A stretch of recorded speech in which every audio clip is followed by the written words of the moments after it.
So I am the CEO of Veri. It's a social learning startup. I spent pretty much the last year thinking about social startups. What makes them take off? What makes them not take off? And I've talked to CEO after CEO. I've tried to understand it, particularly from a lean perspective, and I've started to begin to think that some of the ideas are wrong. And I started coming up with a theory. In fact, it's just a theory, it's just my ideas. There's pretty much nothing else other than that, so I'm putting that in context. But the theory starts off with a pretty simple idea that the first decade of the web was marked by utilities, things that solve problems, right? You needed to find information better, you needed to sell some old stuff and make some money, you needed to buy stuff more easily. And because of that foundation, we have this mantra in the web startup world, which is find a painful problem and solve it well.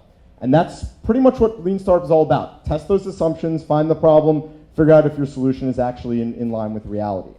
But I think something changed around 2004 because this massive startup appeared on the scene, and I'd actually say that if you had asked what the deep problem Facebook was solving, you'd have a hard time answering that question. In fact, I don't think Facebook is the only case of this. I think almost all of the hugely successful social startups that have been on the scene don't solve deep problems. They're mild painkillers. And yet they're insanely viral and have a massive, massive adoption rates. And so I call these types of startups social utilities. And what's unique about the social utility is that there's actually two different things going on at once. They're solving a problem, and they're also at the same time providing social pleasure. And it's the mix of these two things that actually makes these things go. In fact, you can actually break it down a little bit further. The emotion actually is linked to sharing and growth, and the value that the product provides is linked to retention, getting people to come back. So I'll show you an example of this, FourSquare, right? First time I ever tried FourSquare, I was like, oh my God, I'd never seen a social game like this. This is so cool. I had to tell everybody about it. It was awesome, right? It led to me sharing. And that's a big part of FourSquare's growth. It kind of makes sense in a biological perspective. We're wired to get these dopamine squirts, and we want to share those dopamine squirts with other people because we want to give them a good emotion. It's how we actually bond as people. But if you go back to the FourSquare example, that gaming, that emotion, it wears off. And the reason that people come back to FourSquare is because there's an underlying value. It's a life log. It keeps track of the places you go. The people that actually use FourSquare long term use it because there's a utility value.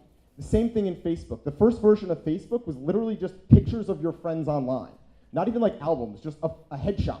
Like, there's no value there. But it was insanely voyeuristic. And that emotion created tremendous virality.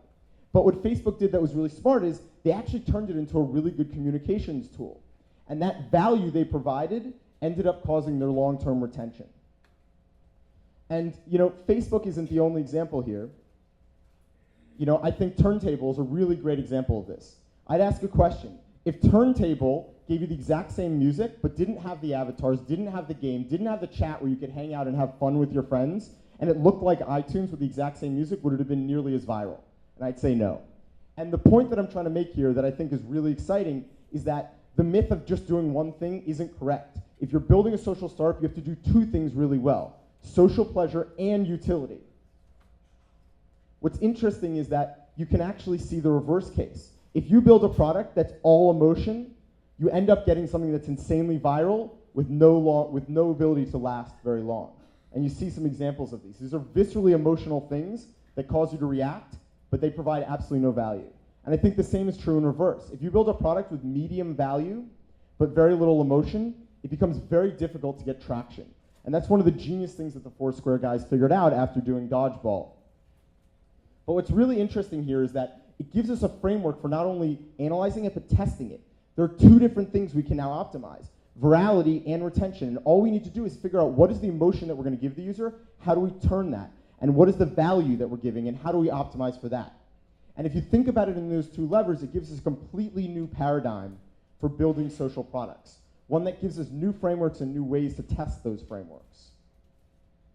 As I said in the beginning, this is really just a set of theories. It's my personal experience. It's some people I know. I'd love to hear your thoughts. You can reach me at Liam Hoffman or Lee at Veri. Thank you very much.